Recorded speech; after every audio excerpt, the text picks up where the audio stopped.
Food by Faith Garden to Table, and today we are at the Orange Big Box store and we are tree shopping. So I have been on Baker Creek looking at their plants. I have been on Ison's looking at their plants. I've been on Food Forest Nursery looking at their plants, and I pretty much decided what I wanted. Yesterday was a big planting day for me.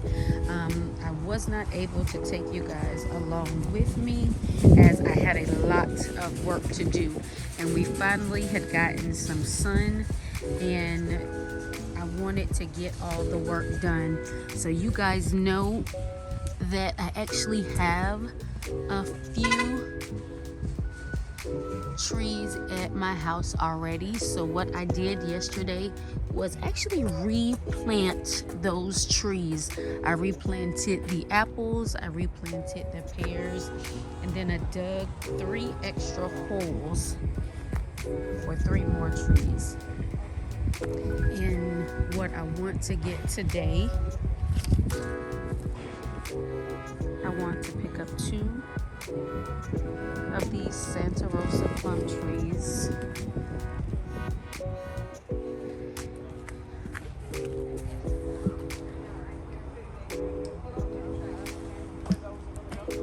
And I also, and the prices are pretty good. They're about $33 a piece. They do have Harvester peach and they have Red Haven peach, and they are all $33. But what I am going to get today, what is this? This is an apple tree. So the apple trees are the ones that are a bit more. They are $44. But, and then this Ayers pear is $53. But the Santa Rosa that I want to get is $33. And then this is a new variety that I have not seen before. It is like your Bonanza. It's called a Patio Peach Bonfire. And although expensive, guys, I'm getting it because look at those peach blossoms. It is absolutely gorgeous. And those are pretty, aren't they? They are absolutely gorgeous. It's a peach tree.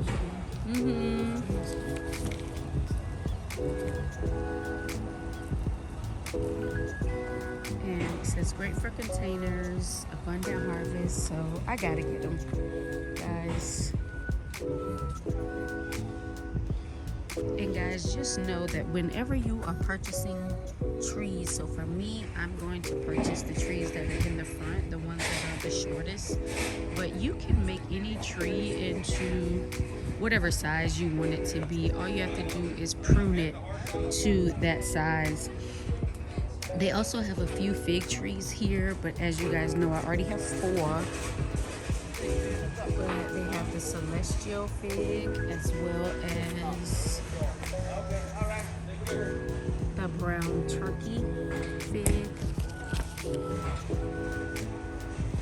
And I think that's it. I don't think they have any Chicago Hardy. And last year I purchased Chicago Hardy figs from Baker Creek. And guys, I went to check on my fig trees and I had them in, you know, one of those really big buckets that we keep. And guys, it was busting through the bottom, like literally busting through the bottom. So I took them out of there and I placed them in a hole in the garden. But let's get to shopping so we can get back home and get these into those holes that I dug. So guys, we're back home, and before we head into the backyard, I want you to to see my beautiful hydrangeas. Hydrangeas and blueberries absolutely love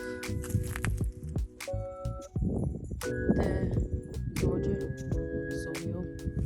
So guys, just remember before I move on to the blueberries, when you are growing hydrangeas and at the end of the growing season, before you decide to prune your hydrangeas, just remember that the new flowers grow on old canes.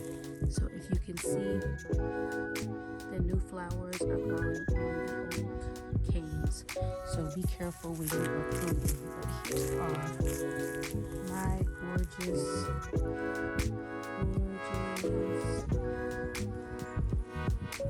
blueberries.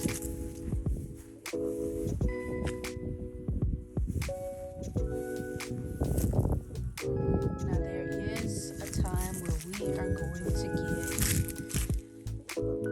down to 32 in about 7 days, and I'm hoping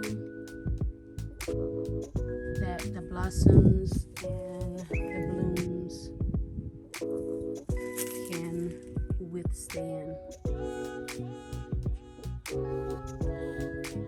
Alright, so we're about to head on into the backyard and check out our new tree. Alright guys, we are back at the house. Had to change my clothes just a little bit, get my boots on, but look at these babies. Y'all, I had to have them. I had to have them. So, it is called a patio peach bonfire. It's considered a shrub. It likes full sun, great for containers, abundant harvest. Maturity is in summer. They want you to, let me stand you guys up as I read this.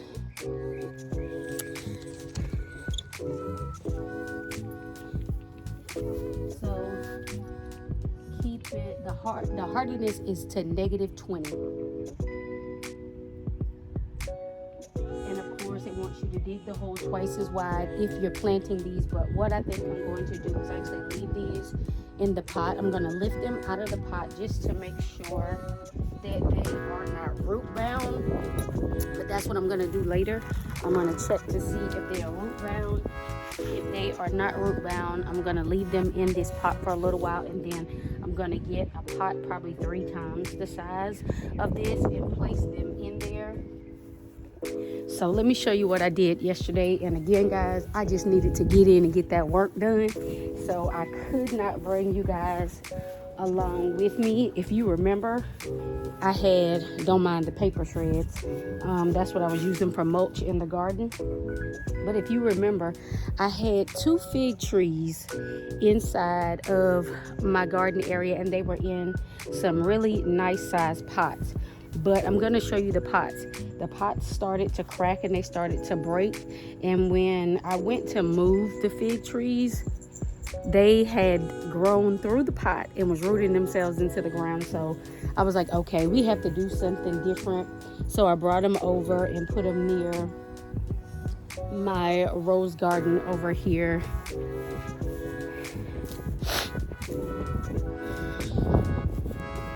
So guys, if you've ever paid attention to this area in my yard, sometimes when you see it, it has grass and sometimes it doesn't. So I have been building this area up. It used to be, when you look, if I was to look out both sides of my windows upstairs, each one of my neighbors has this big divot in their yard, and I used to have one as well. But as much as I can, I consistently put soil and dirt there, and I build it up. I put grass seed there, and it is a lot higher than it used to be. The yard is still not completely level, but when we used to cut grass back here, I push it more, if you guys remember, and we would always kind of get down in there and have to, that was the hardest part right there. So I have been building that area up. But these are the pots that I've been doing some spring cleaning, so I kind of have a bit of a mess, but these are the pots that they were in. And if you can see, this is one of the pots, steadily cracking and breaking. But look how big this pot is, and the figs were growing through the bottom. So we had to do something different and get some different things growing on. But as we walk over here to where my trees are planted, guys, for the last 3 years, I used to have a tree here, a tree there where that wagon is, and a tree right there. So let me back up so you can see. So those 3 areas were where my 3 trees were, because I thought in my mind that that's all the trees that I was gonna get. Child, I done lied to myself. So this is what we did instead. So along the fence line is where I now have my trees. So on the end over here,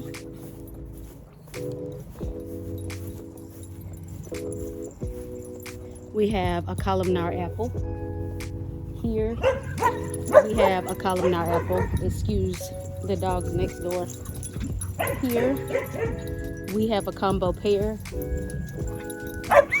And here we have a pineapple pear. Now all of these trees came from Baker Creek. And then if you can see, we have 3 more holes here.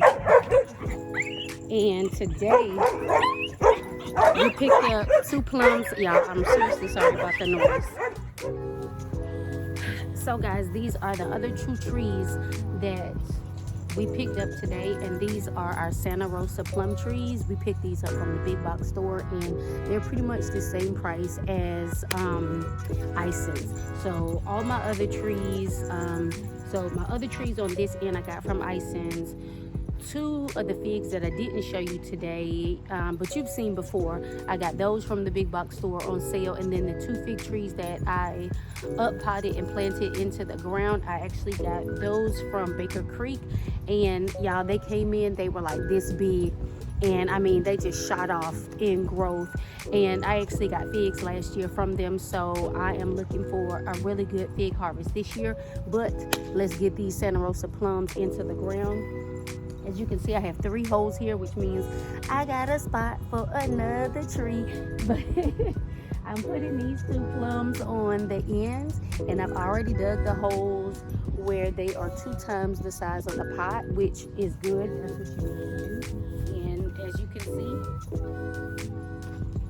we can sit the entire pot in there.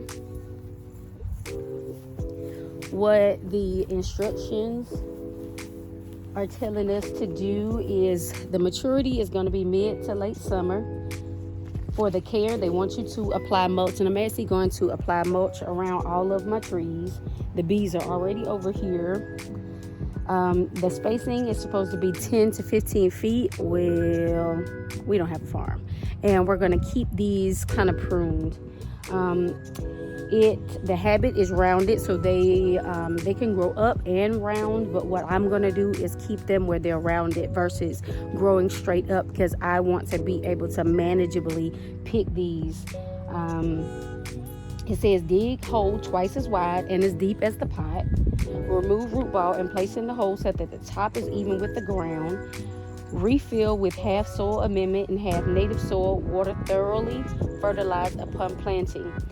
This variety is self-fertile, but will bear more fruit if planted with a second plum variety, an excellent pollinator for other plum trees. So I actually just got 2 of the same tree. And what I'm going to do, I have what is called, I can't believe it's chicken manure compost. So I'm going to use that. I have some worm castings left over.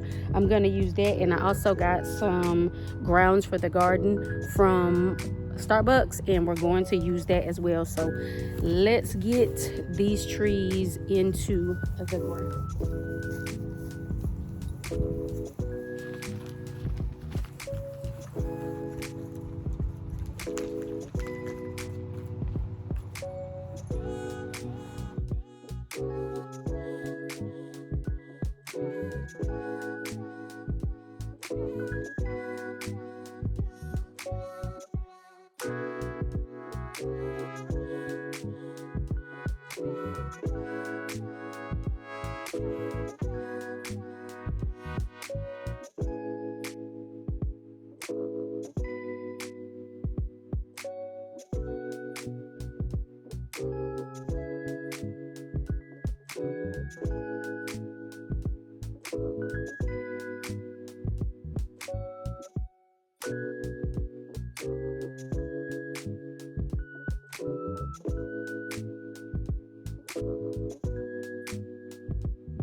Bye.